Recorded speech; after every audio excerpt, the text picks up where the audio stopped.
Hola, eh, buenas tardes, bienvenidos a una nueva reunión del seminario La Dirección de la Cura y las Estructuras Clínicas. Y hoy vamos a tener un giro en lo que voy a presentar. Ayer tuve una noticia que fue muy triste, que falleció mi analista, la que fue mi analista muchos años, Olga de Santesteban. Eh, y Con ella estuve 20 años en una institución. Ella me convocó, para los que no lo saben, para fundar Discurso Freudiano. Cuando era muy joven, recién comenzaba, estaba trabajando en un hospital. Eh, Así que tengo un reconocimiento muy grande por lo que yo aprendí con ella, no solo porque fue mi analista, sino porque fue mi maestra también en el psicoanálisis. Así que es algo que me conmueve mucho. Algunos de los que están aquí hoy saben que me siguieron luego que me fui de discurso. eh, y hoy Liliana Goldín me mandó un video de, de una entrevista que le hacen a ella hace 2 años, 84 años. Creo que falleció, si hace poco, no sé, bien, 86 debe haber tenido. Este, Donde rescato lo que ella dice ahí, de lo que es la pasión por el psicoanálisis, lo que es eh, llevar adelante un deseo. Eh, Eso que muchas veces yo repito de lo que dice Lacan, y también lo seguí con ella, era, si uno comienza algo, tiene que seguirlo hasta sus últimas consecuencias y ver qué transcurre de eso, ¿no?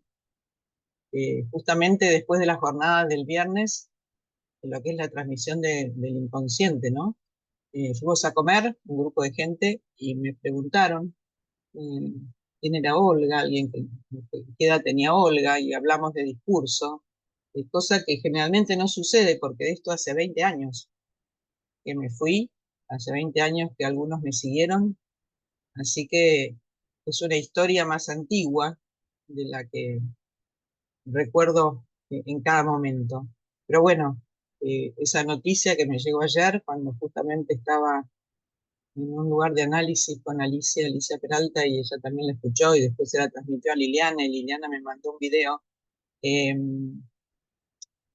Me conmovió desde un lugar. Por otro lado, cuando le preguntan cómo se fundó Discurso Freudiano, no sabía qué decir. Me di cuenta que quedó sin poder decir porque no nos podía nombrar.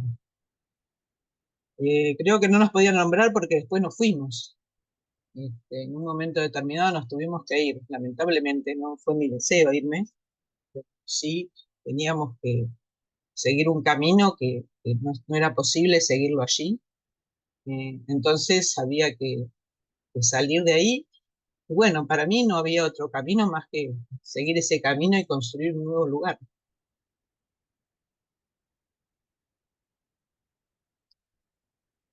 Es difícil,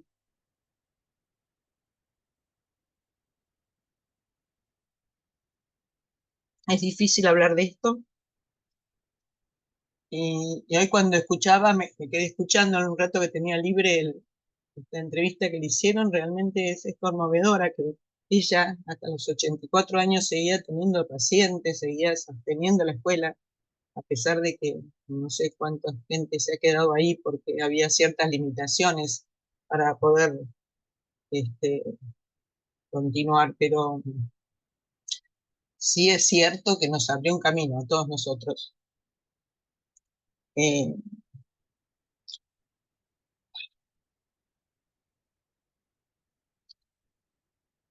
Así que perdón, que me cuesta hablar hoy,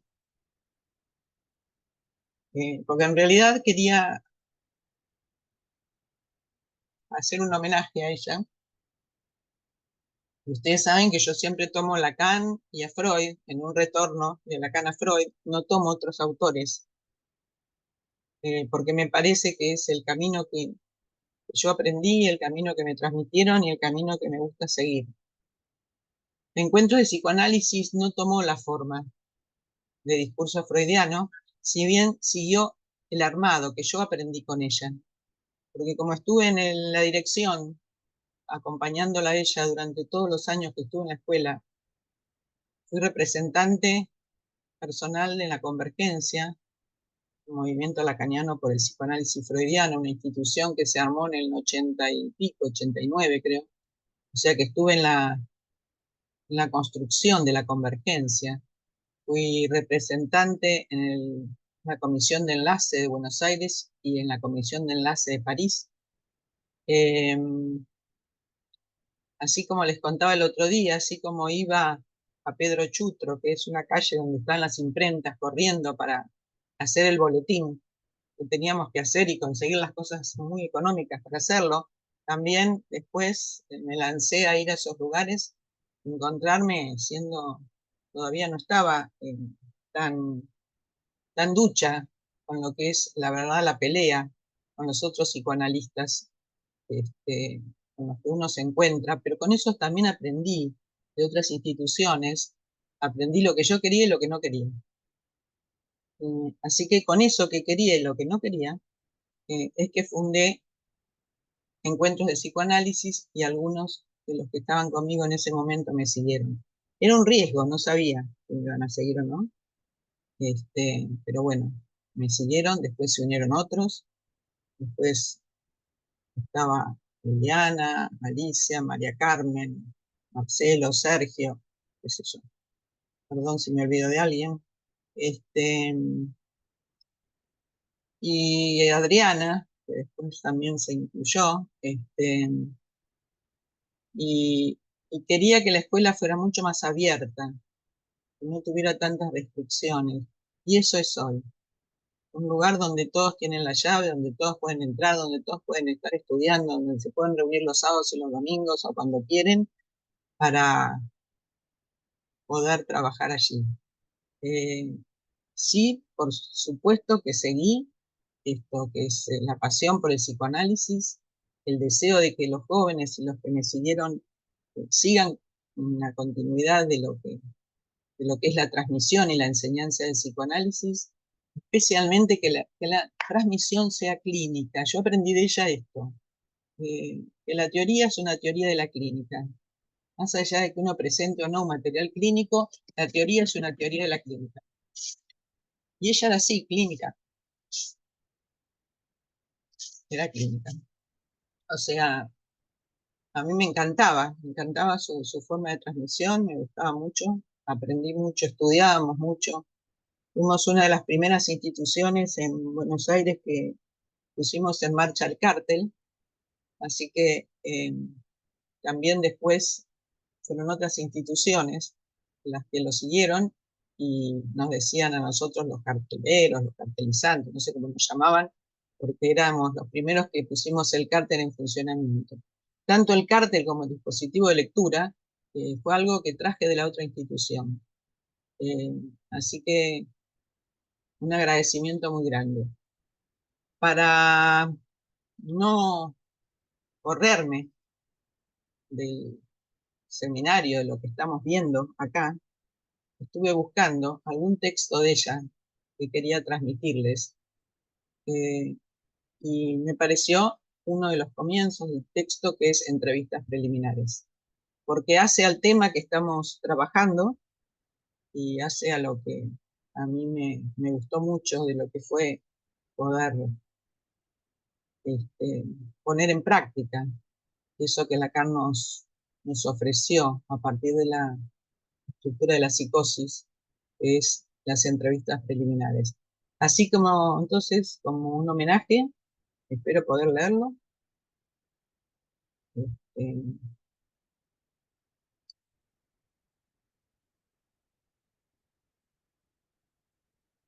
como un homenaje a ella, les voy a contar un poco este cuento, que es lo que ella escribió sobre entrevistas preliminares, tratando de abrir algunos conceptos de lo que yo pienso de eso.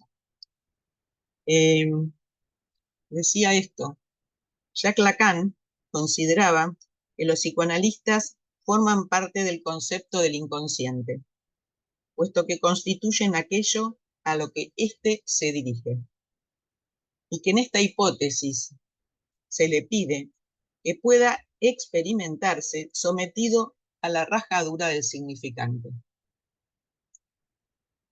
En la presentación de una demanda se coloca en el centro una interrogación que se torna crucial. ¿Qué es un comienzo? Entonces le puso como título el acto al comienzo de un psicoanálisis. Hay un acto en el comienzo. ¿Cuál es el acto del comienzo del psicoanálisis? El acto de decidirse, la apuesta a una renovación y a un compromiso que le tocará al analista situar. Jacques Lacan decía que el analizante es ese sujeto cuya elección es la de probarse a los efectos del lenguaje, encomendándose a la deriva de la lengua, encontrando el punto donde su deseo hace obstáculo. Es lo que muchas veces decimos, que lo que hace impas en el deseo, lo que hace impas en el fantasma, es lo que lleva a alguien a demandar. Acá ella lo coloca bajo donde su deseo hace obstáculo. Por eso decíamos muchas veces que el analista, con la causa de su deseo, le presta ese deseo al analizante, porque en realidad tiene un obstáculo allí. Y sigue, también decía, me la paso pasando el pase, decía Lacan. Yo creo que mi pase fue pasar de esa institución, discurso freudiano, a la creación de encuentros de psicoanálisis. O sea, también puedo decir, me la paso haciendo el pase o tratando de que otros encuentren su lugar en encuentros. Esto tiene para mí, decía ella, una renovación, es decir, la demanda y el acto de comienzo, tiene para mí una renovación permanente que me permite decir que dependerá del analista y de cómo éste presente para él el comienzo y el acto de decidirse, lo que logrará sellar la inscripción de ese acto. Ven que la responsabilidad recae en el analista para hacer inscripción de ese acto de comienzo. Y la recuperación de la constelación tan particular en la cual el acto y la decisión fueron posibles para el futuro analizante.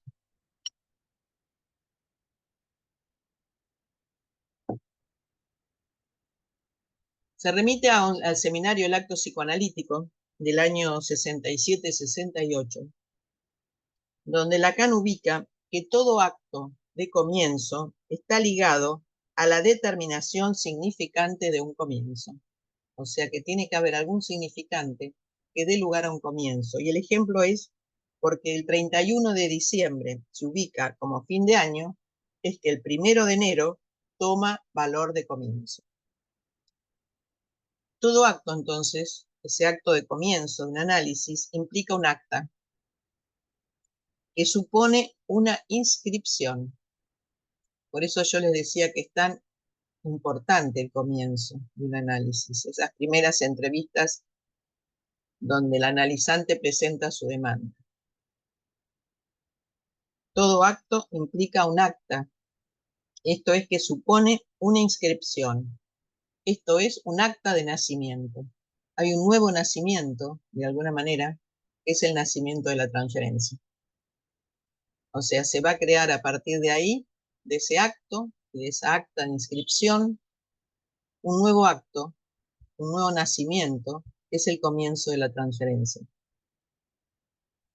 Un comienzo, dice ella, es esto: el surgimiento de una dimensión absolutamente nueva, nueva e innovadora, que supone la puesta en acto de una realidad desconocida para aquel que nos viene a consultar. Es la puesta en acto de una realidad desconocida para aquel que nos viene a consultar. Se abre un interrogante. ¿Cómo el analista inscribe esta decisión en el comienzo de una historia? De una nueva historia, diría yo, de esta nueva historia que arma la transferencia. Daré, dice ella, una primera respuesta. El analista inscribe esta decisión a partir de la maniobra con la transferencia. Ven que desde el inicio mismo, lo que va a dirigir la cura va a ser la maniobra con la transferencia.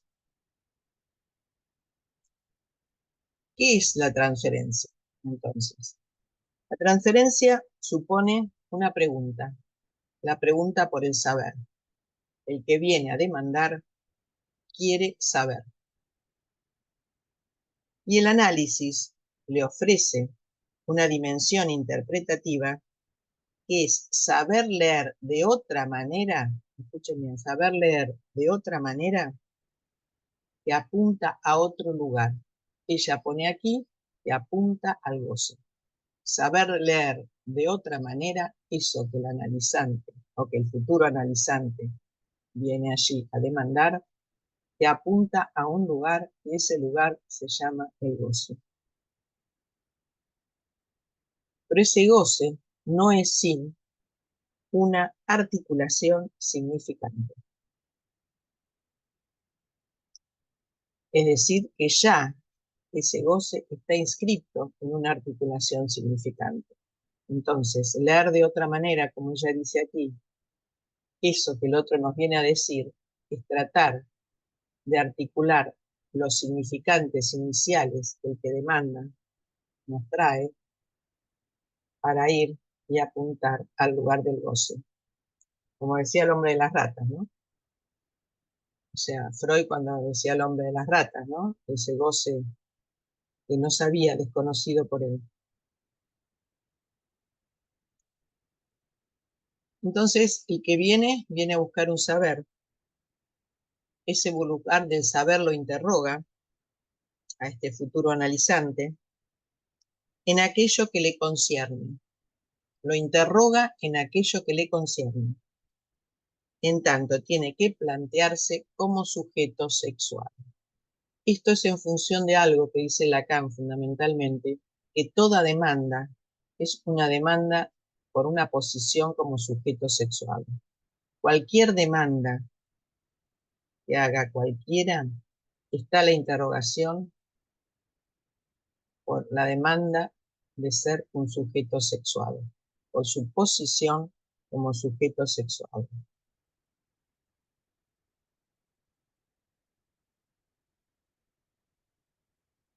Ella hoy decía en la entrevista, cuando le preguntaban por la pasión y por el amor, ella lo unió al comienzo del encuentro con su marido, con el cual estuvo 50 años, que era una pasión erótica, y dice que esa misma pasión erótica la tiene por el psicoanálisis. Que en realidad no es amor al psicoanálisis, sino que es pasión, y pasión que supone un erotismo, algo que es muy fuerte, y que uno lo tiene que sostener y ver de esa manera.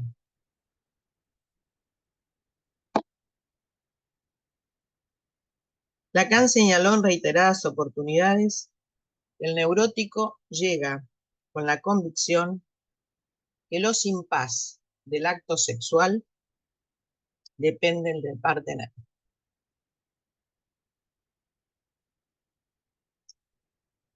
Entonces coloca otro título que es situar la constelación.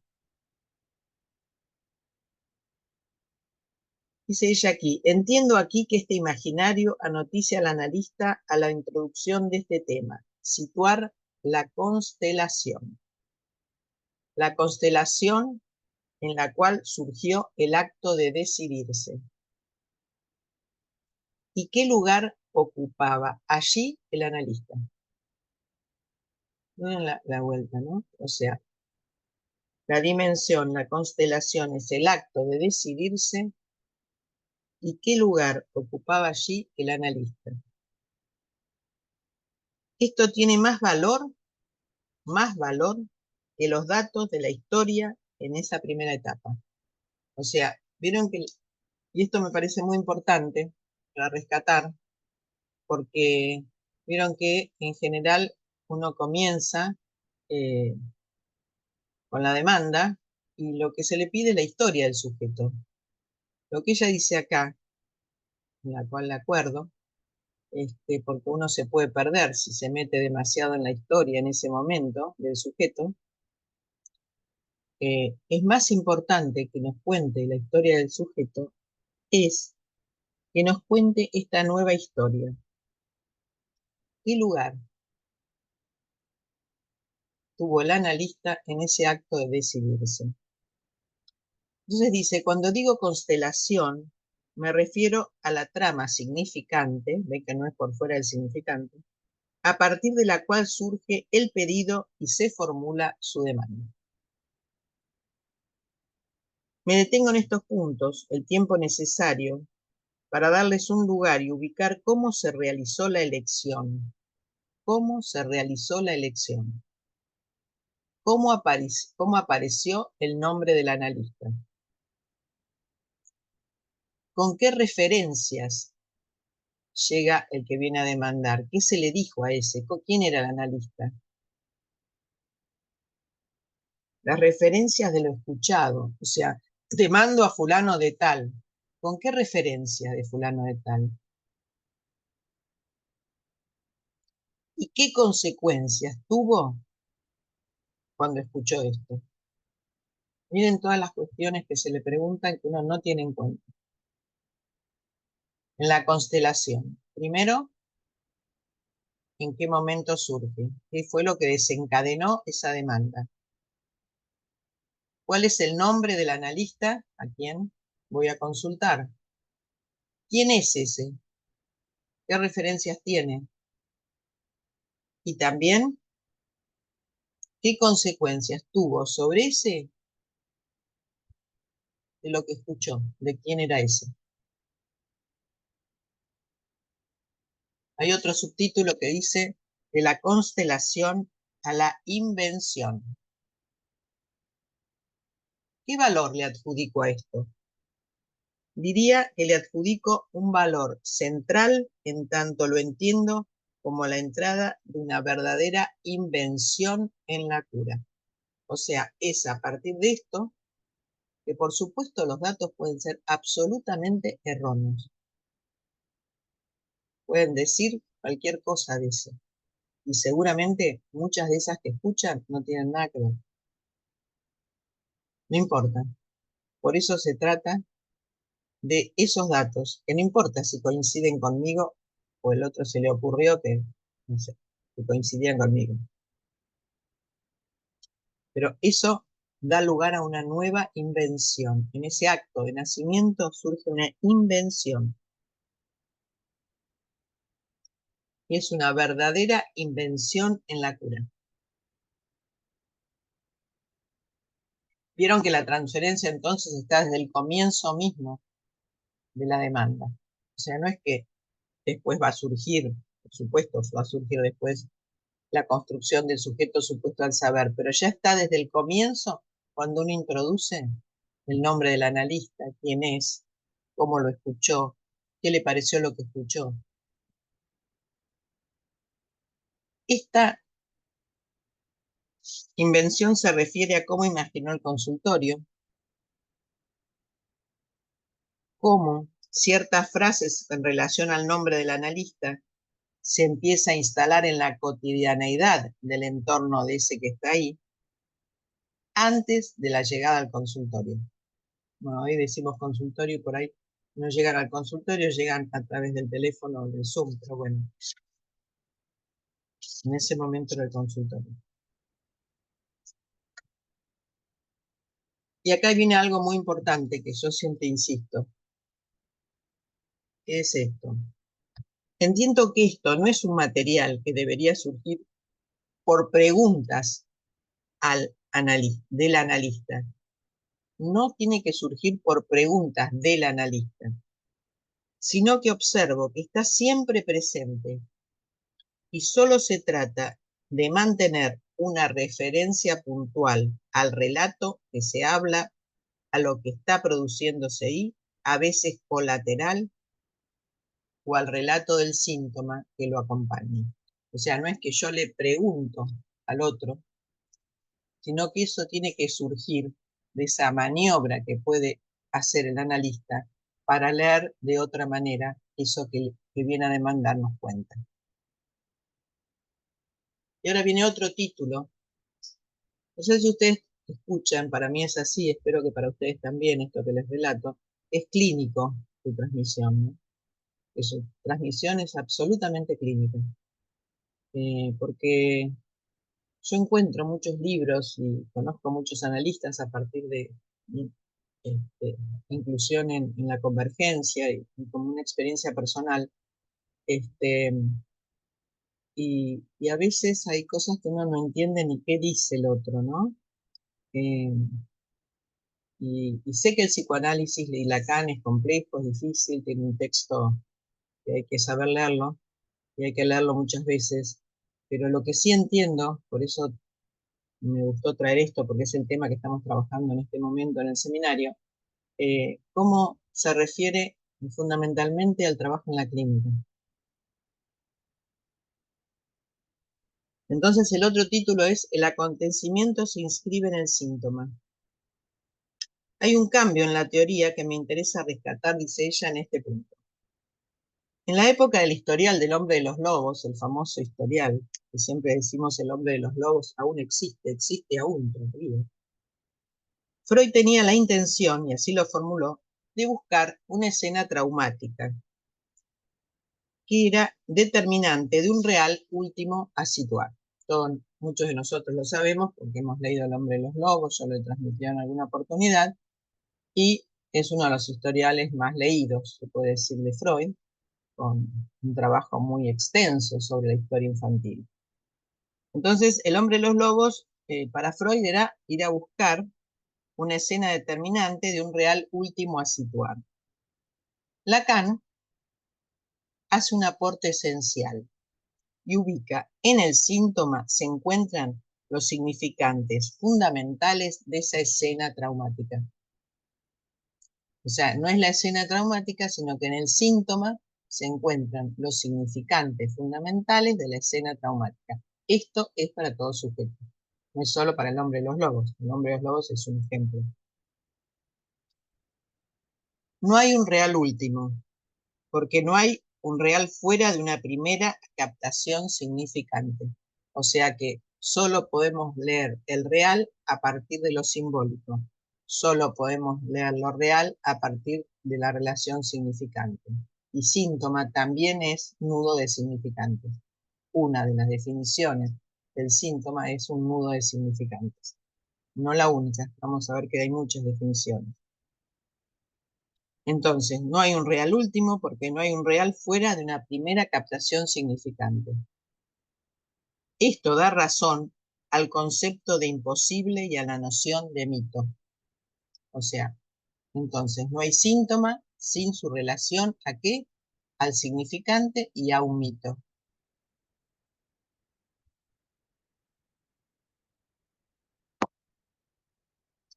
Toda invención, suponiendo que eso que el analista hace allí, en este nuevo acto, es una invención,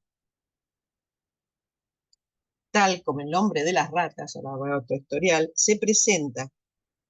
Encontramos allí que previo a la decisión de consultar con Freud, se encuentra la escucha de un relato de suplicio hecho por el capitán Cruel. Ven cómo va llevando los historiales para ubicarnos como en lo que nosotros tenemos que escuchar. Es un relato escuchado en El hombre de las ratas, que comienza a tener consecuencias en tanto lo sumerge en una satisfacción en más. Esto es un goce que lo asusta, un goce que lo aterroriza, porque relata a Freud este goce fascinado. O sea, es un goce que lo asusta, sin embargo, se lo relata a Freud fascinado. Mire todas las vueltas, ¿no? La genialidad de Freud es haber ubicado el goce en la escucha de ese relato corresponde a la lectura de un texto que había realizado el capitán Cruel. Al relatarlo, le ofrece una figura para el goce. O sea, es un texto que el capitán Cruel había escuchado, es un relato que el hombre de las ratas había escuchado, o sea, es una escucha de una escucha. ¿Ven que no va a lo real? Es una articulación significante, porque después de todo es un relato. Pero cuando el capitán Cruel le ofrece ese relato, para el hombre de las ratas, es una figura de voz. Entonces dice, creo que este valor que adquieren ciertas frases escuchadas, escuchen bien, porque se tratan de frases escuchadas. Muchas veces nosotros le damos más valor a lo que transcurre en el contexto de ese que llega, o en la historia que tiene, y no en lo que escuchó, en el relato escuchado. Así como fue para el hombre de las ratas, que escuchó lo que el capitán Cruel había escuchado y eso le produjo una fascinación y un goce asustante, eso se trata, es lo que escuchó. Creo que este valor que adquieren ciertas frases escuchadas que funcionan como disparadores para hacer emerger formas de goce, se encuentran siempre en la constelación que sostiene la demanda de análisis.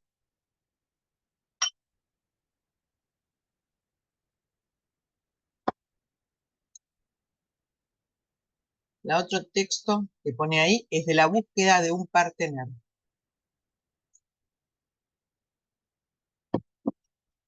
¿Cuál es el partener con el que se encuentra el analista?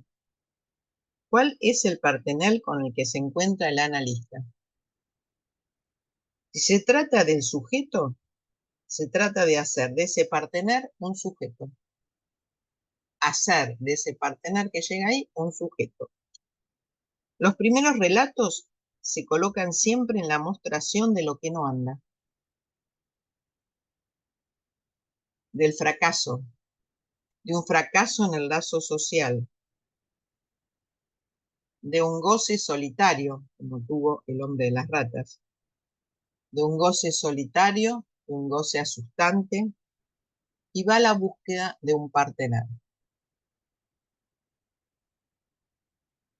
Trae palabras que ya no sirven por conocidas, por reiteradas, por escuchadas infinitamente en una repetición perseguida, que no cesa de mostrar la dimensión de un imposible. Entonces, los primeros relatos, no anda, fracaso, fracaso en el lazo social, esa tortura que le supone el goce solitario, eso que lo asusta, la búsqueda de un partener, palabras que ya no le sirven, que son reiteradas, escuchadas muchas veces por la repetición. Esas palabras no sirven para hacer apertura del inconsciente. Jacques Lacan, desde sus primeros escritos, especialmente en La dirección de la cura y los principios de su poder del año 58, en la instancia de la letra del inconsciente, la razón de Freud del año 57, la cosa freudiana, o sentido del retorno a Freud en psicoanálisis del 55, y en su versión del sujeto y dialéctica del deseo en el inconsciente en el 60, en todos esos textos fue mostrando que hay muchas prácticas de la palabra. El psicoanalista agrega a la palabra otra dimensión. Esa dimensión le permite inscribirse en el discurso analítico.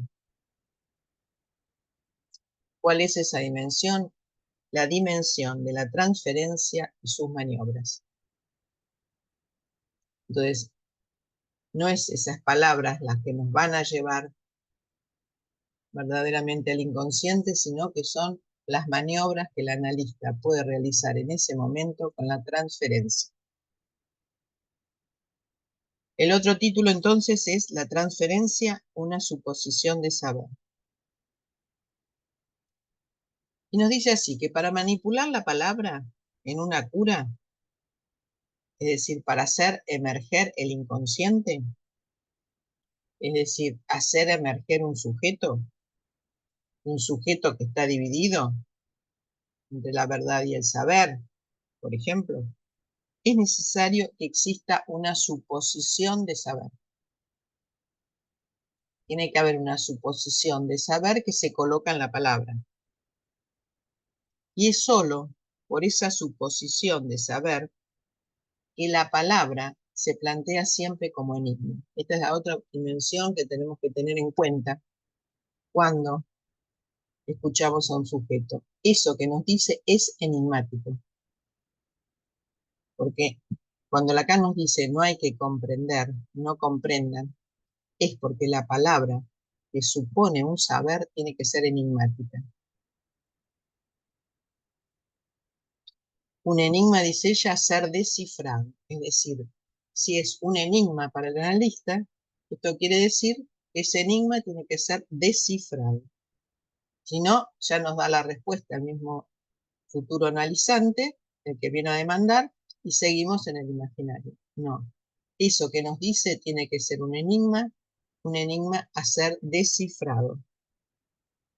Es decir, está cifrado, que tiene una cifra ahí, una cifra de goce, dirá acá en un momento. Está cifrado a partir de esa articulación significante con la que nos viene a demandar.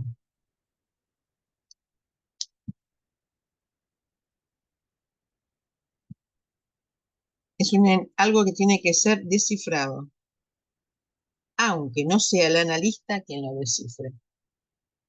Aunque no sea el analista quien lo descifre. Aún así, tiene que ser un enigma a descifrar. Es porque Lacan se pregunta, ¿quién habla? ¿Quién habla cuando se trata del sujeto del inconsciente? Que es ese a construir. Esta respuesta no podrá venir sino de él, porque él no sabe lo que dice, ni siquiera sabe que habla. Y la experiencia del análisis nos tiene que enseñar esto, que no sabe lo que dice y no sabe quién habla en él. Es ir directamente esto lo que nos permite ir realmente a la búsqueda del inconsciente.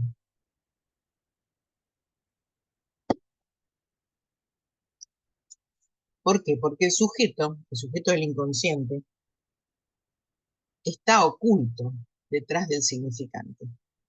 El sujeto del inconsciente está oculto detrás del significante. Hay una sumisión del sujeto al significante. Por eso, recuerdan la definición de Lacan. El sujeto es la representado por un significante para otro significante. Entonces está sumiso, está sumergido en esa articulación significante. Entonces, por efecto de alguna puntuación que pueda hacer el analista, por un cambio de registro de lo simbólico a lo imaginario, del imaginario a lo simbólico, cambios de registro, por el pasaje de lo metafórico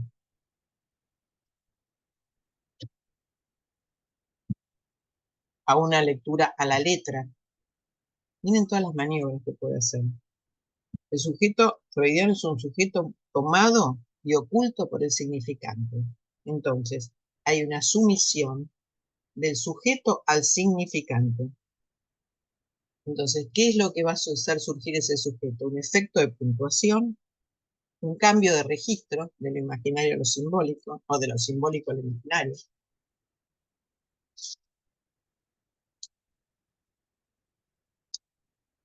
Si hay una metáfora, uno la puede desarmar para ir a la letra y decir puntualmente lo que allí dice, por una escansión, es decir, por un espacio que se puede realizar ahí, por un punto, por diferentes maniobras. Estas son maniobras del analista. Se producirá un efecto de retorno de esa palabra sobre aquel que habla. O sea, si uno puede hacer estas maniobras con el futuro analizante, retorna esto sobre el que habla. De este modo, comienza un nuevo tiempo en el análisis. Estar implicado en lo que se dice. Porque muchas veces escucho que dicen, no se implica en lo que dice. Pero para que alguien se implique en lo que dice, tiene que jugar esta maniobra. Si no, no hay una implicancia en eso que se dice. Efecto de puntuación, vuelvo a leerlo, efecto de puntuación, cambio de registro, pasaje de lo metafórico a una lectura a la letra, o al revés, de una lectura a la letra a una metáfora, diría yo, por escansión, por diferentes maniobras del analista, se producirá un efecto de retorno de la palabra sobre aquel que habla. Así, solo así, de este modo, el sujeto va a estar implicado en la palabra que se dice. Y así, solo de ese modo, hará la entrada de la transferencia al sujeto supuesto al saber. Decía Lacan, nos dice, el lenguaje entrega su sentencia a quien sabe escucharlo. El lenguaje entrega su sentencia a quien sabe escucharlo. Se puede introducir ese lugar del sujeto del inconsciente, del gran otro, si hay despliegue de la cadena significante.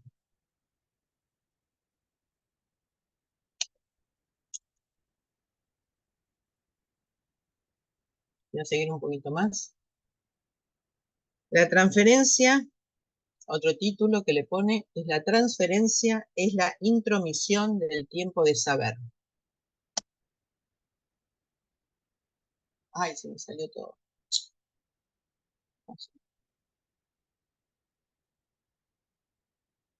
Me fue la... A ver, un segundo, por favor. Me fue. Algo pasó conmigo.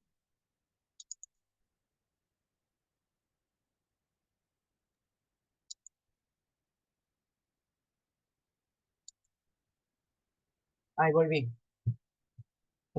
Se ve que toqué algo y se lío. La transferencia es la intromisión del tiempo de saber. Si la transferencia es la intromisión del tiempo de saber, el analista tiene que esperar para intervenir. Es por eso que es posible decir que la transferencia se transforma en transferencia analítica, es decir, en sujeto supuesto al saber, solo por una maniobra del analista que supone colocar en su lugar esta suposición de saber. Para encontrar esta interpretación, el analista debe encontrarse en una cierta distancia de esa figura. ¿Se acuerdan que vimos la otra vez? Esa distancia entre no creerse que él es el que sabe. Hay una distancia entre el lugar del analista y la figura, esa creación imaginaria que se crea allí entre el futuro analizante y el analista, del sujeto supuesto saber. Porque el analista tiene que tener una distancia con eso. Y si uno mantiene, dice ella, esa distancia, mayor o menor cercanía de acuerdo a los momentos, hará posible que se mantenga el discurso analítico. En el seminario El acto psicoanalítico, Lacan decía que el psicoanalista debe saber que el sujeto supuesto saber es sobre lo que él se apoya para operar, pero al mismo tiempo tiene que saber que es el único que puede poner en cuestión al sujeto supuesto al saber. Su práctica exige crear un campo de lenguaje donde haya exclusión de ese sujeto supuesto al saber. Esto sería para mí el soporte de una disparidad subjetiva. Esta palabra la coloca Lacan en el seminario de la transferencia, la disparidad subjetiva. es necesaria para poder operar. Entonces, si la transferencia es disparidad subjetiva como un nuevo título, el sujeto supuesto al saber se instala en el comienzo para ir produciendo sobre esta figura que se le adjudica al analista las caídas necesarias para ir reduciendo esa posición de goce y esa posición de idealización que se puede colocar en el inicio necesaria para el comienzo de la prueba. Y ahí va a la dimensión pulsional, que en algún momento vimos, que está en otro seminario, que es lo que vamos a ver en las próximas reuniones, la demanda y los diferentes tiempos de la pulsión, que es de la voz a la mirada y del seno al excremento. O sea, esa dimensión entre la transferencia y la pulsión.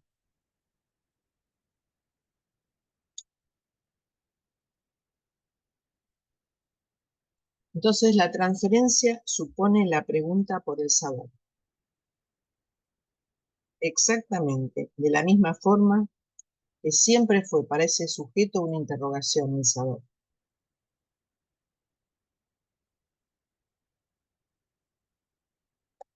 ¿Qué es lo que sabe el analista? Sabe lo que él realizó por su propia experiencia. El acto psicoanalítico dice que el analizante al comienzo toma su bastón, carga sus alforjas para acudir a la cita del sujeto saber.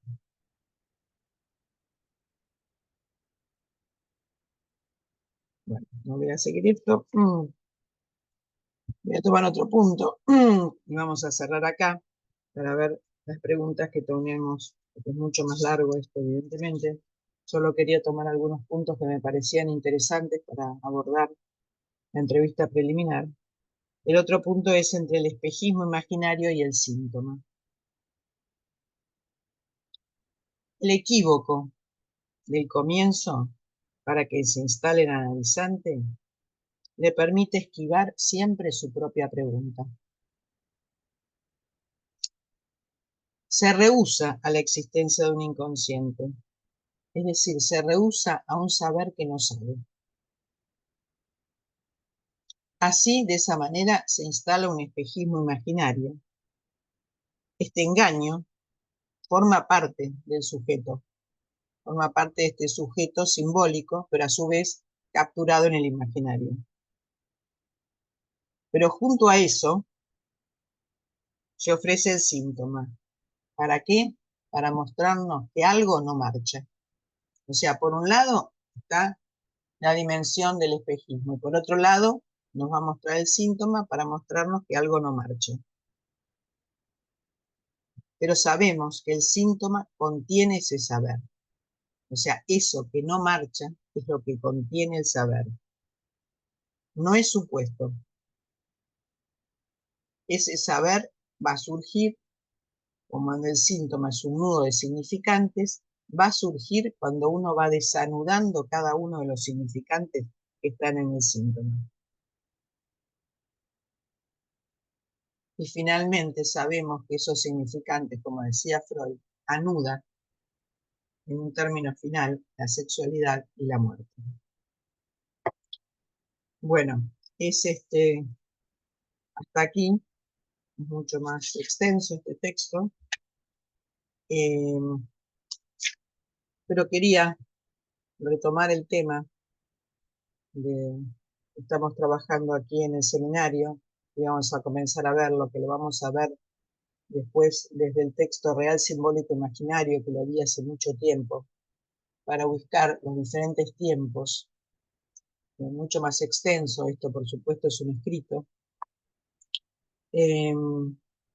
los diferentes tiempos de la construcción de la entrevista preliminar.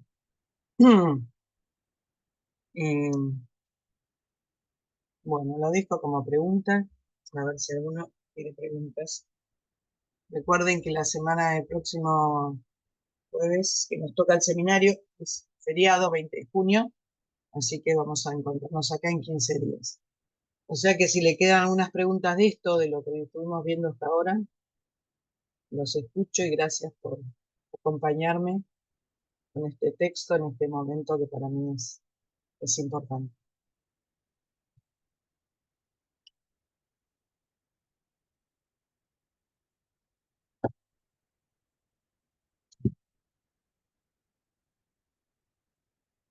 Liliana. Liliana, Carmen, Sergio, Marcelo.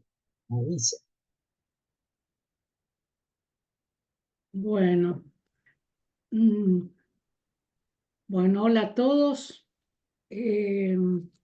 También la verdad que me emocioné muchísimo a partir de la noticia.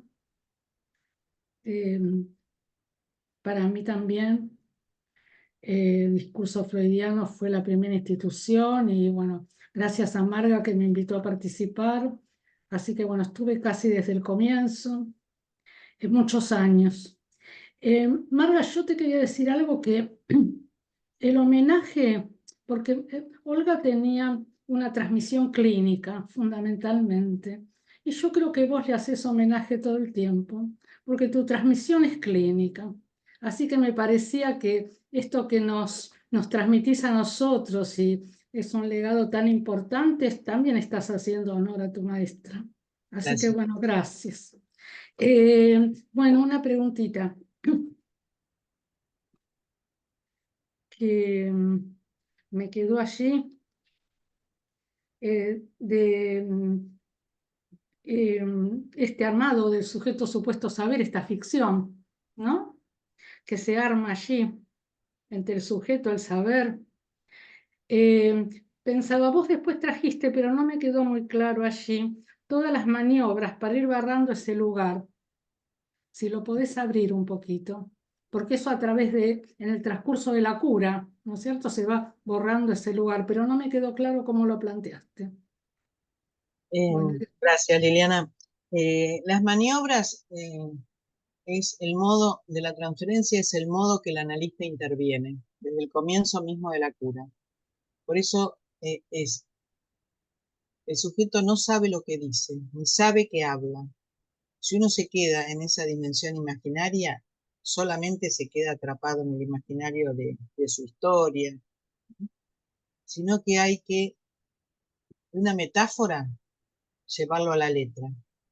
Una letra, llevarlo a una metáfora. Una puntuación, correr el punto, colocar una frase de diferente forma. Hacer decir eso que no se dice. Ir a otro lugar que ese que el analizante nos quiere llevar.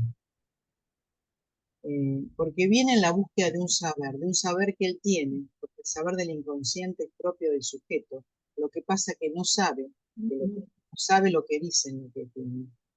Entonces, evidentemente que si uno hace una maniobra, si de entrada uno va colocando las puntuaciones, hacer decir otra cosa que dice, o por ahí hay una cosa metafórica y uno lo lleva bien a la letra, el que escucha, se escucha decir otra cosa que eso que dice.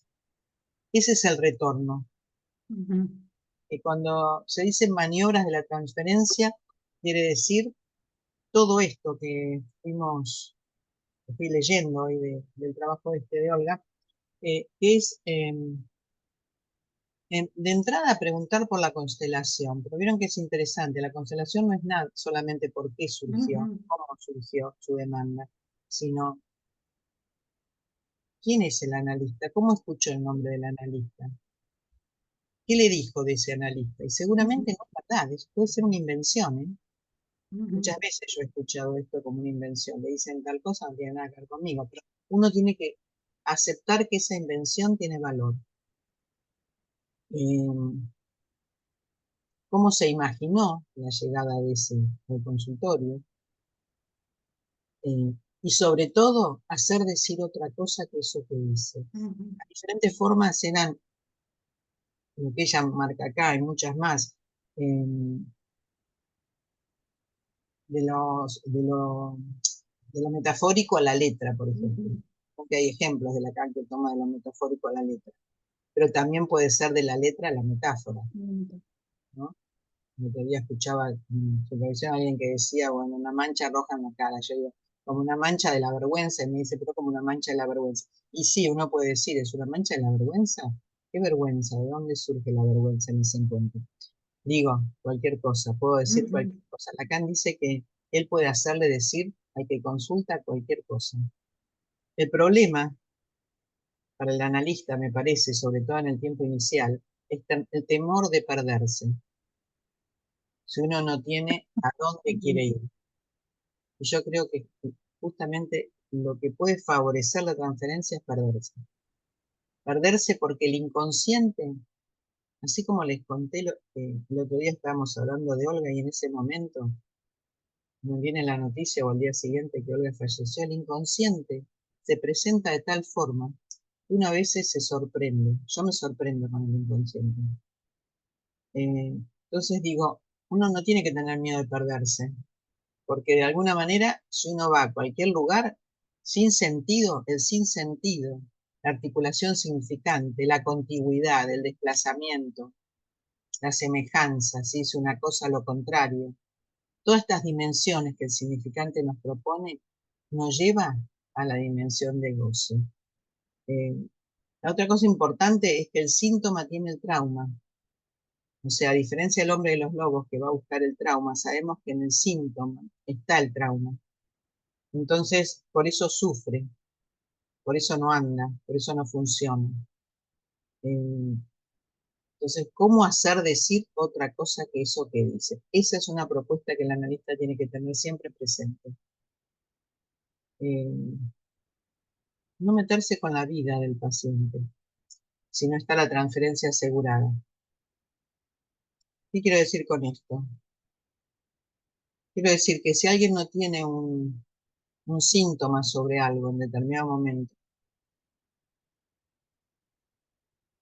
no querer llevarlo al imaginario del analista. Eso era lo que hacían los analistas de la IPA. Y eso es lo que podemos hacer en determinados momentos cuando estamos atrapados en el imaginario. Eh, hay que esperar que el sujeto haga síntoma con eso que trae. No cambiarle, por ejemplo, qué sé yo, que alguien, no sé, que la madre le pague el análisis al hijo y uno dice, no, te lo tenés que pagar vos porque sos grande ya y tenés que pagarte. Bueno, ahí seguramente hay una resistencia, un problema y que se arma un lío bárbaro. Entonces digo, sostener la transferencia hasta tanto eso, uno lo puede transformar en un síntoma, no antes. Por eso la intervención necesita de la espera. Bueno, gracias Liliana. Hay varias preguntas, así que Carmen.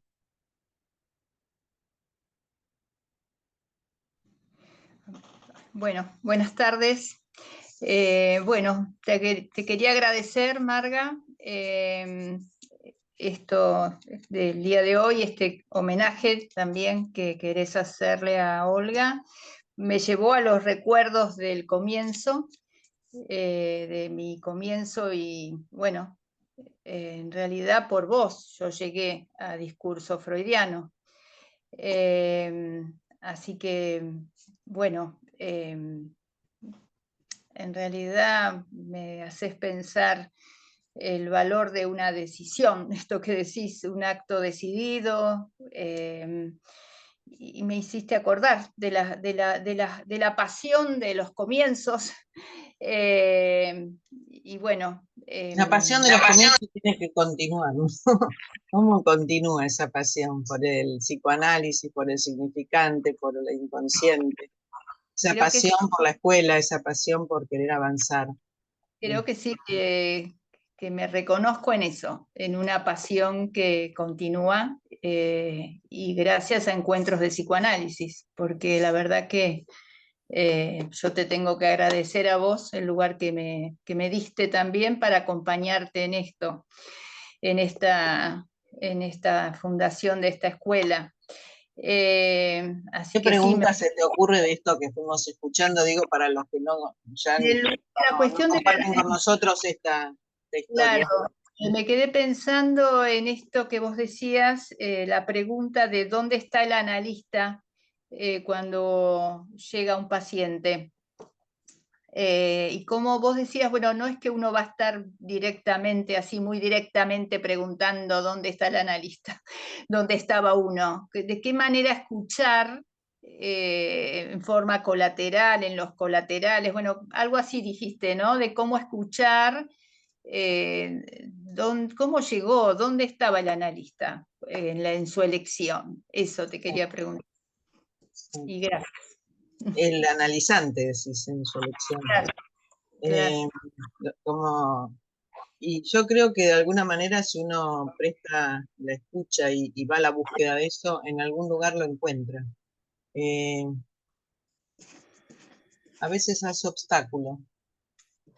Hace poco me encontré con este obstáculo, que por no haber tomado, porque venía alguien demasiado tomada por una problemática muy seria, en el comienzo mismo de la demanda, eh, muy enloquecida, muy mal, eh, no tomé el recaudo, y por eso creo que uno puede asumir esa dificultad de construir en el comienzo mismo eh, qué valor tenía para ese que venía a consultarme eh, el nombre que le otorgó para su consulta. ¿Cuál era el obstáculo? No lo pude escuchar en ese momento. Y por supuesto eso hizo que hubiera resistencia y el análisis se cierra al año de comenzar, porque lamentablemente eso mismo que no pude escuchar porque estaba, no cabe duda que estaba, si usted lo hubiera podido escuchar, este, esa dificultad se hubiera sorteado. Eh, suponiendo que como la transferencia era tan segura de cómo llegaba, no tuve la sagacidad, no tuve este, Claro. la cintura, por decirlo de alguna manera, de interrogarla. Y esa misma dificultad fue la que provocó el cierre. Así que sí, hay que estar muy atentos a escuchar eh, por qué lo eligen a uno, Claro, de qué manera y cuál sería la dificultad de esa elección. claro, está bueno. Que hace poco lo viví personalmente esto, por, a veces porque uno cree que encuentra en el comienzo, y lo encontré, alguna frase muy fundamental para ese sujeto que venía a interrogar su gran dificultad que tenía. Y quizás por esa misma razón dejé de lado la creencia que la transferencia estaba en interrogación, no estaba tan segura como yo creía. Así que sí, ténganlo en cuenta, porque muchas veces los cierres de los análisis hacen a una dificultad de la transferencia. Claro. Gracias, Carmen. Sergio. Gracias. Buenas tardes. Hola. Bueno, Marga, ¿qué te puedo decir? Aquí trajiste esta cosa de que es un comienzo, ¿no? Las entrevistas preliminares que acá interrogás el comienzo. Algo que te puedo decir es que en este homenaje a Olga, bueno, es que vos transmitís algo de esto de que, a ver cómo decirlo, para que se pueda entender. Que para mí en un comienzo siempre el psicoanálisis tuvo un valor, pero fue a través de tu escucha, lo que yo pude escuchar de vos. Que eso fue lo que a mí me llevó y lo que me empezó a mover y que me metí ahí. ¿Y por qué? Por esta cuestión de la transmisión que vos estás diciendo. Eh, para mí fue muy importante, porque yo venía de la facultad con otro análisis, con otras cosas, y de golpe escuchar algo de lo nuevo. Yo escuché algo nuevo del psicoanálisis, que no lo venía escuchando en otros lados, y, y tuve la suerte de que esas cosas del azar y de la transferencia, que me quedé ahí, escuchando algo de esto de lo nuevo, que fue lo que se metió ahí en mi ser, es algo ahí que se clavó y hasta ahora sigue, con mucho deseo. Por eso digo que es un comienzo. Iba ahí siguiendo lo que vos ibas trayendo en la entrevista preliminares, es esto de la decisión, a dónde apunta. Y a mí la pregunta que se me hace es esto, ¿no? Que decía, no, la transferencia es una pregunta al saber. Y cómo generarla también en los pacientes. ¿De qué manera esa pregunta? ¿Cómo a veces, porque es tan sutil la transferencia? A veces uno se puede adelantar, se puede atrasar, no se puede perder el imaginario. Hay tantas aristas que creo que es un arte muy complejo. No es fácil cada vez que estamos frente a un paciente y bueno, decir, es una pregunta al saber, pero ¿por dónde vamos para que justamente algo de esto se pueda ir instalando? Bueno, ahí nombraste la constelación, la constelación, cómo llega, pero creo si podés ahí abrir, porque es un arte, no es fácil que un paciente se instale, que se interroga, que quiere trabajar, no es fácil. Y bueno, y por eso me parece el valor que tienen las entrevistas preliminares para poder ahí que un sujeto se pueda instalar. Oh. Te agradezco, Marga, y por tantos años de tu transmisión. Y esta cosa de acompañar y este deseo tuyo de que la escuela perdure, de que nos acompañes en la fundación. Así que creo que continuamente vos vas ahí siguiendo este homenaje a tus comienzos y a Olga. Así que bueno, gracias, Marga.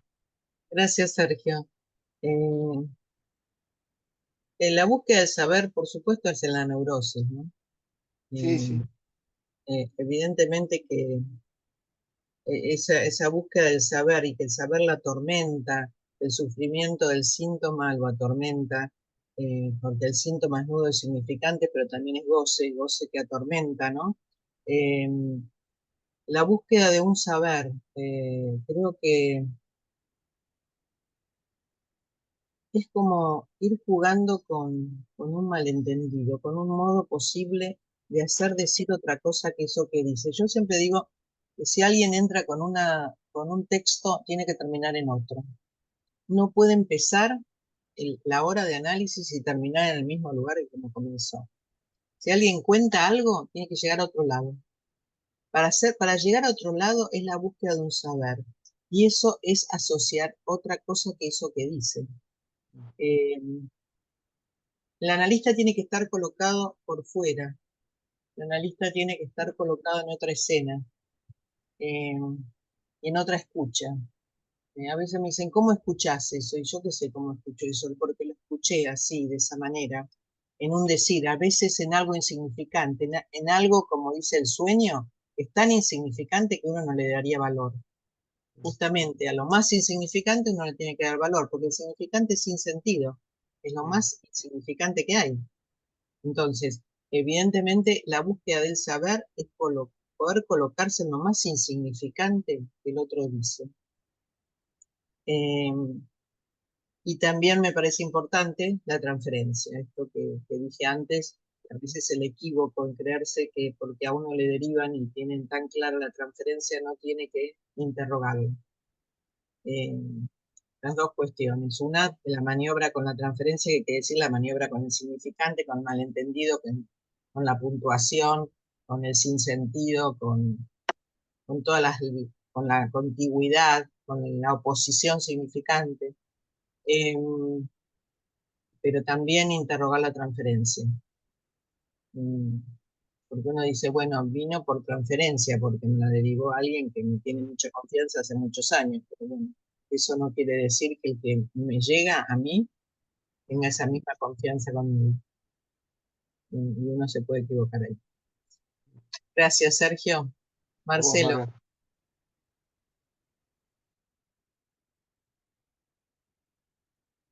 Bueno, hola Marga, Hola. Hola. y hola a todos, te agradezco muchísimo, te agradezco mucho esto que has traído hoy. Sí, qué sorprendente, ¿no? El fallecimiento de Olga, cuando habíamos estado hablando el otro día. Bueno, a mí también me llevó a los comienzos esto traer a la memoria, ¿no? En memoria de alguien y a la memoria de todos nosotros, llamar a la memoria de los comienzos.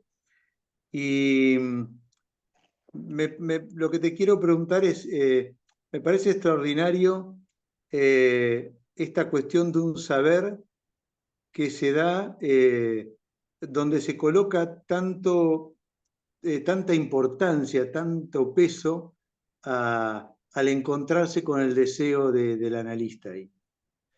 Me pareció maravilloso esto que trajiste de palabras de Olga, me hiciste recordar, escuchándola cuando ella hacía, pero hoy en día yo lo puedo entender que en aquel momento no, porque eran muy mis inicios. Pero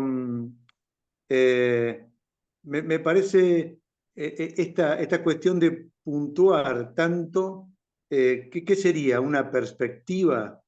Alguien que al encuentro del deseo del analista quiere decir que ahí esto que trajiste de invención, esta creencia, porque la obra de Lacan está dirigida a nosotros, no es una patología. La clínica está para que la escuchemos nosotros y que creamos que ahí hay una invención en ese deseo del analista que va a colocar algo nuevo. Esto me pareció maravilloso. El rescate de esta creencia, lo que decías, por qué llega, qué sabe, qué le produjo cuando escuchó el nombre, ¿no? Bueno, esto me parece una maravilla, me parece a mí es una de las cosas que me atrapa muchísimo, el creer en eso, que es tan enigmático, ¿no? Tan enigmático que una estructura, este aseguramiento en esa estructura del inconsciente, que se va a encontrar de esta manera.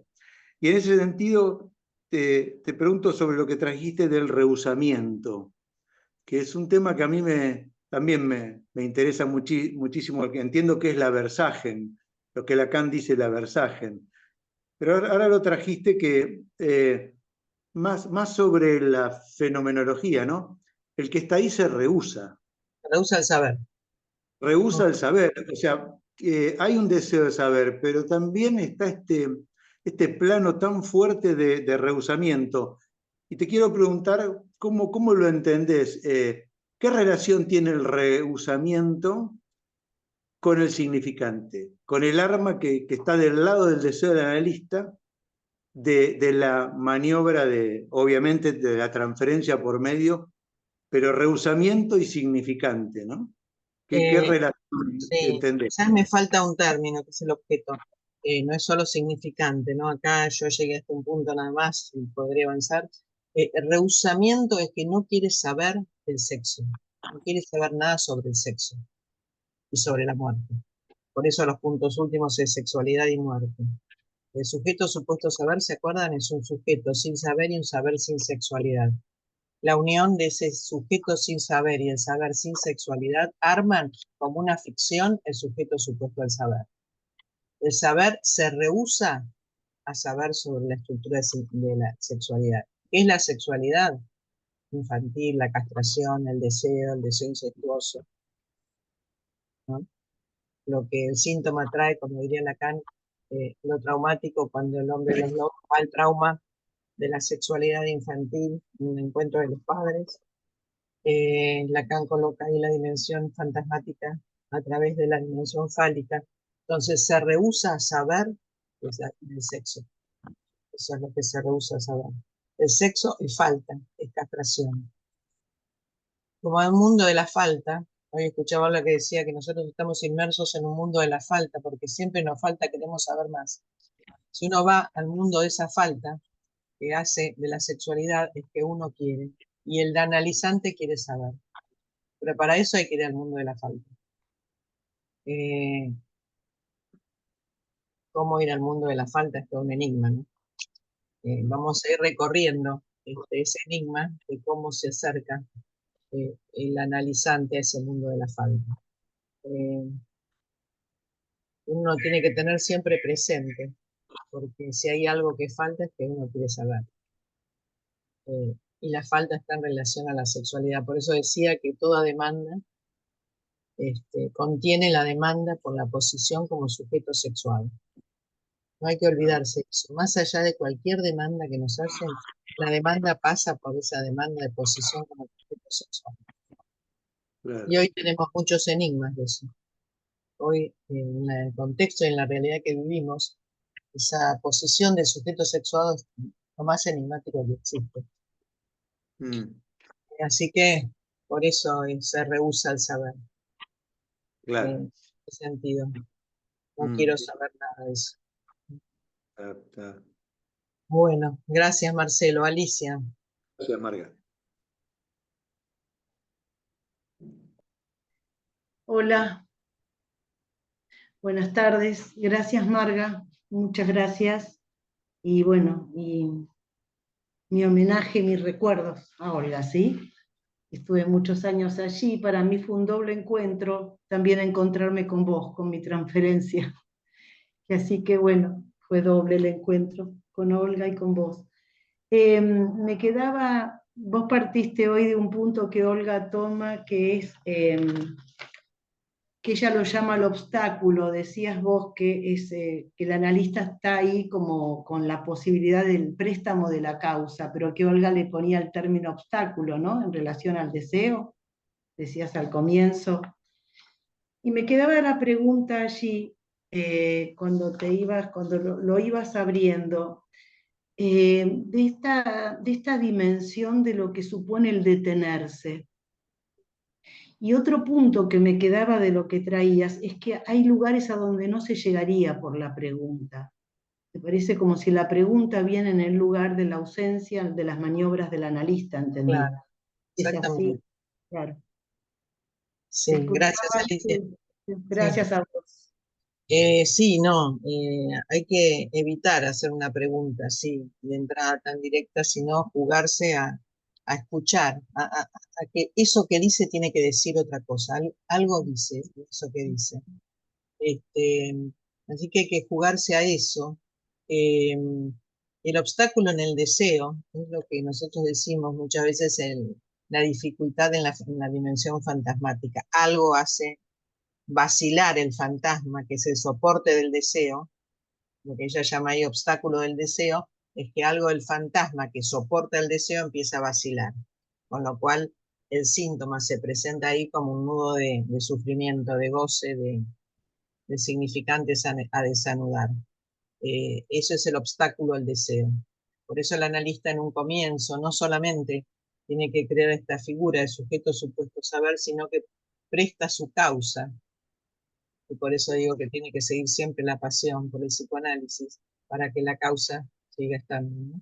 Y poder prestar esa causa a aquel que viene a analizarse. Está en impas con su causa. El otro día en la jornada decían la repetición, el movimiento de la repetición, ¿qué es lo que hace? Hace perder el goce para que la causa se ponga en juego. La repetición permite eso, que algo caiga de ese goce, ese goce maligno, ese goce con el cual se llenó el lugar del gran otro, para que por momentos el analizante encuentre su causa. Si no, está ahí instalada como objeto de deseo. Acuérdense que objeto de deseo no es causa. El objeto del deseo es lo que tapona ahí la causa, pero es lo único que sostiene el deseo del sujeto. Ahí hace obstáculo. Vacila el fantasma, obstáculo del deseo, son diferentes formas de decir lo mismo. Así que uno presta la causa para que el otro empiece a confiar, empiece a trasladar su transferencia y crear esta figura, ¿no? Gracias, Alicia. Marta. Buenas tardes. Bueno, gracias Marga por la pasión, por el psicoanálisis. Siempre tengo presente esta frase que es hasta las últimas consecuencias. Así que yo la primera Me vez decía que alguien que escuché escuchó, perdón, sobre... Marta, me decía alguien que escuchó que yo dije, el deseo mueve el mundo, y ahí empezó la, la relación con encuentros. El deseo mueve el mundo. La primera vez que escuché la frase sujeto supuesto saber fue en el Teatro San Martín, una jornada de discurso freudiano, que fue la única vez que la vi a Olga. Así que bueno, gracias por este homenaje. Y me gustó mucho esta frase, que la palabra se plantea como enigma, ¿no? Muchas veces cuando uno toma una frase así por ahí, el paciente dice, yo dije eso, como algo a ser descifrado.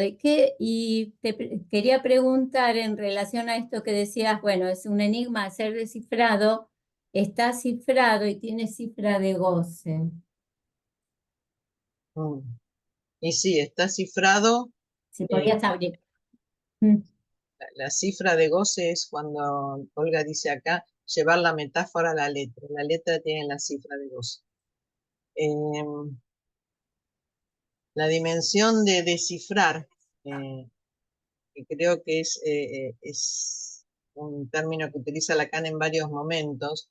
Una cosa es descifrar el síntoma, que quiere decir desanudar el síntoma para ir abriendo los significantes que lo componen.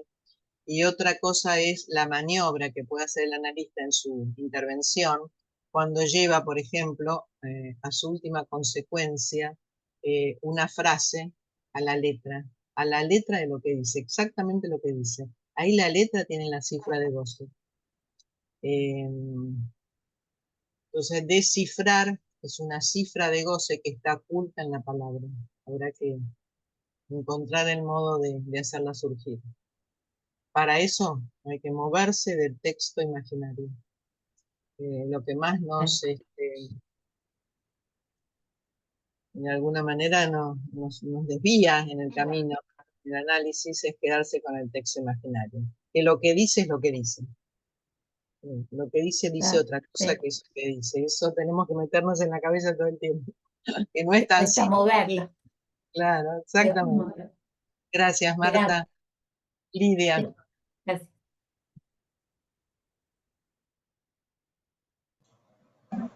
Bueno, la verdad estoy muy conmovida, como veía las caras acá en la cuadrícula y estábamos todos conmovidos acompañándote. Es un privilegio, se renueva cada vez que aparece algo allí tan emotivo. Es un privilegio, digo de nuevo, estar acá en encuentros y formar parte de esto, ¿no? Y de esta transmisión tuya. Me hace pensar del valor que tiene, digamos, uno queda como inmortalizado en esa transmisión, ¿no? Lo que va tomando y lo que va pudiendo hacer con los maestros, ¿no? Porque Olga es una de las maestras, digamos, ¿no? Vos serías nuestra maestra y así, y va bajando. No sé, se me hizo ahí una cosa que es difícil de explicar. Bueno, agradecer estar acá y agradecerte a vos. Y quería preguntarte, a ver, si podías abrir esto, porque yo tengo una pregunta permanente por el tema de la demanda, siempre, permanente. Cómo sostenerla, cómo renovarla, cómo, digamos. Entonces, decías que la demanda va a surgir cuando uno va desanudando todos los significantes que están en el síntoma. O sea, la demanda, entiendo por lo que dijiste, surge al principio. Lo que pasa es que cómo ir sosteniéndola sería, ¿no es cierto? Va a resurgir con cada... Cómo renovarla, sí. Creo que alude a la renovación de la demanda, ¿no? Esto. Bueno, y al finalizar están los significantes, digamos, no los significantes, sino está la sexualidad y la muerte, digamos, ¿no? Pero te quería preguntar si podías abrir esto, ¿no? De que la demanda resurge entonces cuando uno va desanudando todos los significantes que están en el síntoma. Se renueva la demanda. Primero, del pedido hay que construir la demanda, ¿no? Ahí también decía Olga eso, del pedido a la demanda. La demanda tiene pasos de constitución, ¿se acuerdan? Uno tiene que hacerla en función del código del otro, del gran otro. O sea, si uno le ofrece el código del psicoanálisis y lo hace entrar en el discurso analítico, la demanda se empieza a construir, porque se construye en función del código del otro. Freud tiene muchos ejemplos de los pedigüeños, en los chistes, creo que en el chiste y su relación al inconsciente, cómo el pedigüeño arma su demanda en función de lo que supone el código del otro. Eh, este, y creo que el que nos llega a consultar también va a armar su demanda en función del código que uno le ofrece al otro. Si uno sigue lo que dice, sin interrogar, sin hacer todas estas maniobras que estoy nombrando hasta ahora y que lo leí en el texto, la demanda queda estancada. Como si uno dice, bueno, entonces ahora que siempre me dice lo mismo, eh, ¿cómo jugar con el sinsentido? Yo creo que es una dificultad a veces del analista porque piensa que se va a perder en el camino. Y es cierto, pero si uno cree que el inconsciente va a continuar e insiste, va a aparecer de alguna manera. ¿Se acuerdan los pasos que habíamos visto de la constitución de la demanda y la diferencia entre demanda y síntoma? Pero sobre todo, yo lo tenía acá hace poco porque la quería volver a traer. Las diferentes ahora no la voy a encontrar, pero hay muchos pasos de constitución de la demanda, donde verdaderamente lo voy a traer la próxima para volver a retomarlo, porque es muy importante pensar en principio que el primer paso de la demanda es construir en función del código del otro. Si uno le ofrece un código que hace al nivel del discurso analítico, al malentendido, al significante, al corte, al sinsentido, a la contigüidad, a la oposición significante, eso es ofrecerle un código donde el otro se instala ahí. Y ahí, en ese mismo movimiento, se renueva la demanda. Una cosa muy simple que tenía Lacan, lo tengo por acá, pero no lo voy a encontrar, pero seguramente la próxima lo voy a traer de vuelta, que son los tiempos, creo que está en el seminario El deseo y su interpretación, los tiempos de constitución de la demanda.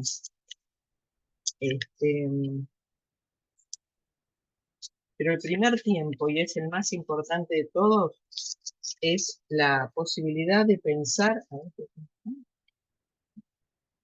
en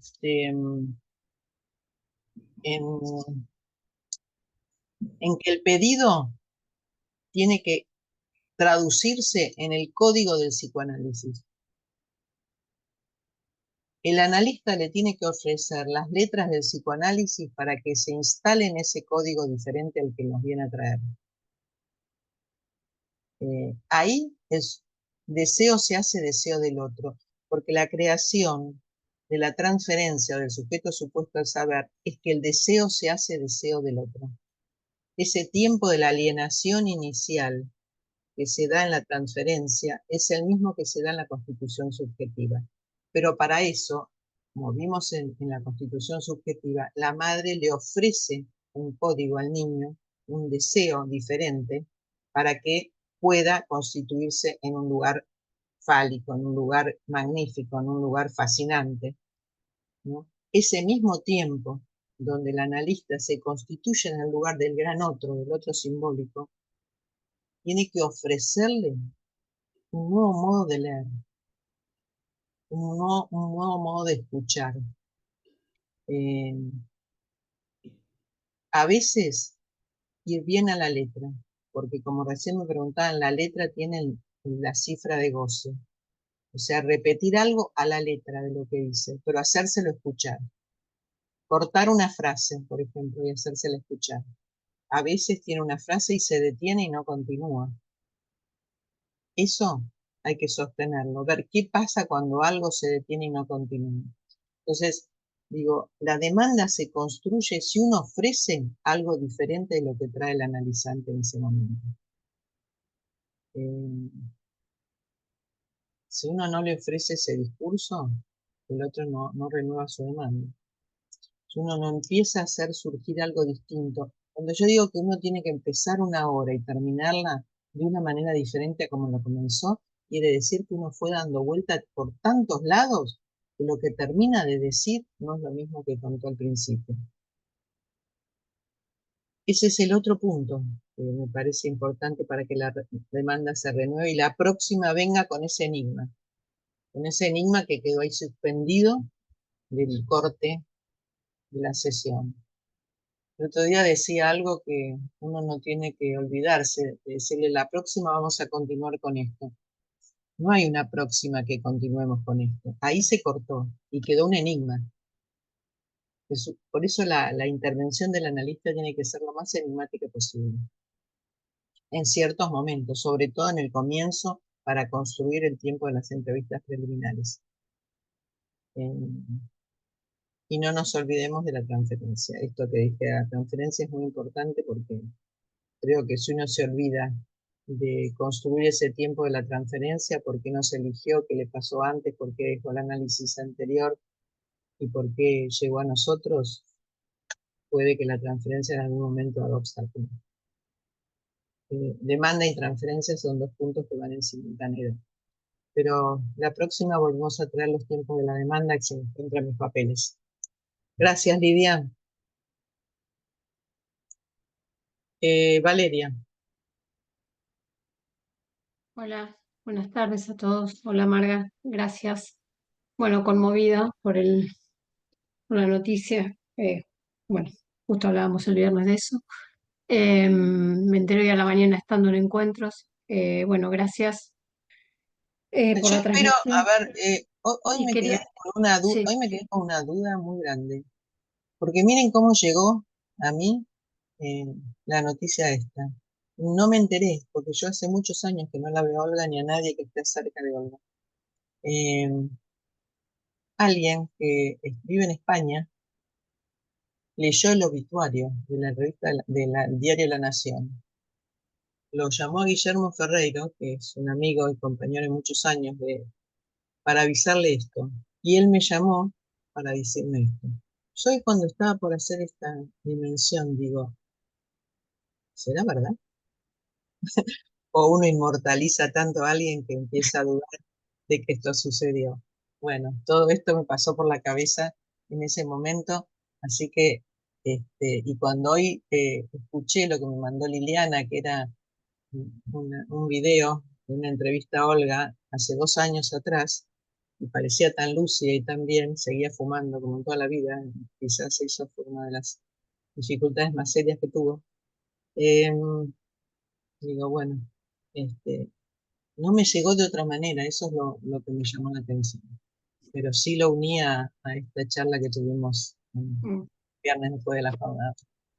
sí. Bueno, te escucho, Valeria. Así que quedé hoy sorprendida por la noticia. Así que bueno, gracias Marga por la transmisión y por esta transmisión de la clínica que haces tan clara. Quería hacerte una pregunta que me llama a mí la atención cuando también, bueno, por mi trabajo, y cuando escucho otros materiales, siempre me quedo pensando en esta diferencia que hoy trajiste entre en los inicios de las entrevistas, entre la constelación que ahí nombrabas en el trabajo de Olga y la biografía del sujeto. Porque a veces escucho, hasta uno mismo también, que se queda haciendo una biografía, eh, pero es otra cosa que ubicar la constelación. Sí. Entonces, quería ver no, si podías ampliar esto Mm, eh, para, sí. para aclarar. Sí, yo seguía este punto que plantea Olga, y lo escucho muchas veces, que uno va directamente a querer construir la historia. Bueno, ¿cómo Mm, fue fulano? Venga, por preguntas. No porque uno no tenga que construir el mito individual del neurótico, tenga que construir el lugar que el padre ocupa en la estructura, o tenga que construir algo de su historia familiar, sino que el comienzo, si uno se mete directamente en la historia del sujeto, se pierde. ujú, Se pierde porque empieza a contar una cosa, otra cosa, y se pierde la demanda y se pierde el síntoma y se pierde por qué está ahí el sujeto que viene a consultar. Esto es lo que entiendo que hay que evitar. Entonces, la invención de la transferencia supone primero estas maniobras de la transferencia. Y segundo, ubicar el lugar que ocupa el analista ahí para ese sujeto que viene a consultar. Esa es la invención. Y es una invención, ¿por qué? Porque el que nos viene a decir algo, seguramente nos dice algo que, como decía antes, a lo mejor no es verdadero. ¿Qué sé yo? Me puede decir cualquier cosa de mí que me puede hacer. Pero uno sostiene esa invención hasta el final. Mm, Pero no entrar directamente a construir la historia de ese sujeto, porque a veces uno se pierde en la historia ¿y qué porque la historia tiene valor si tiene relación con lo que al sujeto le pasa hoy. mm, O sea, cuando antes Lidia me preguntaba la demanda quiere decir que uno tiene que ir construyendo lo que le pasó al sujeto en función de lo que le pasa hoy. La referencia al síntoma tiene que estar siempre, porque si no es una historia de una historia. Y cuando termina de contarme la historia, ¿para qué me contó todo esto? claro. ¿Qué valor tiene en lo que a él hoy le pasa? Entonces, tiene que haber una referencia a esa historia, pero en función de lo que le pasa al sujeto hoy. Esa es la referencia permanente al síntoma. Y en el momento de construir este lugar del síntoma, ¿por qué acude? ¿Por qué viene? ¿Qué lo mortifica? ¿Qué fracasa? ¿Cuál es su sufrimiento? Mm, Y no querer resolverlo. Sostenerlo como enigma hasta el final. No darle la bueno, respuesta, que responder a esa demanda que nos viene a pedir. ¿Se acuerdan que la demanda vimos también en la jornada la última vez? Es lo que nunca tuvo existencia real, lo ujú, consulta a demandar, ¿no? No sucedió porque está la prohibición al incesto, la quiere realizar hoy. No podemos darle esa satisfacción que nunca tuvo. Entonces digo, hay muchas vueltas que uno puede pensar, pero bueno, lo vamos a ir viendo igual más detenidamente. Hoy fue como una especie de resumen de las entrevistas, como para tomar un texto de Olga que es mucho más largo y más complejo quizás que lo que les conté. Pero lo vamos a ir desarrollando en los próximos seminarios, porque quería que este año no fuera la lectura de un seminario, sino más clínico para pensar los obstáculos en la cura. Así que bueno, gracias Valeria. no, gracias, Marga, Bueno, lo gracias a último vos. en encuentros, no sé quiénes quieren hacer alguna pregunta. Marga, yo, Paula. Hola Paula. Hola. Bueno, muchas gracias, Marga. La verdad me enseñas. Y muy lindo que hagas este homenaje así, tomando un trabajo de tu maestra y lo trabajes y nos lo transmitan, nos lo transmitas. Eso es transmisión y es pasión. Así que bueno, muchas gracias. Te quería preguntar por la transferencia. Me pareció escuchar, previa al análisis en estos elementos que hay que preguntar, digo, no preguntar, sino como leer ahí, preguntarse uno ahí, ¿no? Cuando lo ibas trayendo, qué miró del consultorio, cómo estaba la constelación ahí, cuando hizo el pedido, a quién se lo hizo. Y me preguntaba si esta transferencia que es previa, que obviamente también es a construir, ¿no? Hacer una construcción allí, si esta transferencia previa no es de la dimensión fantasmática. Y bueno, si lo podías abrir un poco más. Gracias. Está bien la pregunta. Sí, creo que sí, que es de la dimensión fantasmática, por eso digo que es una invención, y el analista entra en el fantasma fundamental del analizante. Por eso hay que construir esa transferencia, eso cómo llega el nombre, por qué es el nombre, cómo lo recibió, de qué manera, cómo pensó que se iba a encontrar con el analista, qué pensó de ese analista. Este, y, y creo que sí, que tiene una dimensión fantasmática, por eso es una invención. Y por eso el analista, así como entra en el síntoma del analizante, entra también en el fantasma fundamental. De esa manera, sí, claro que sí. Bueno, gracias, Paula. A vos, Bueno, Marga. ¿alguien más ahí? No. Gracias por acompañarme y nos encontramos en 15 días. Eh, hasta la próxima. Y, bueno, volveremos al ritmo habitual de retomar los textos que estaba trabajando. Muchas gracias.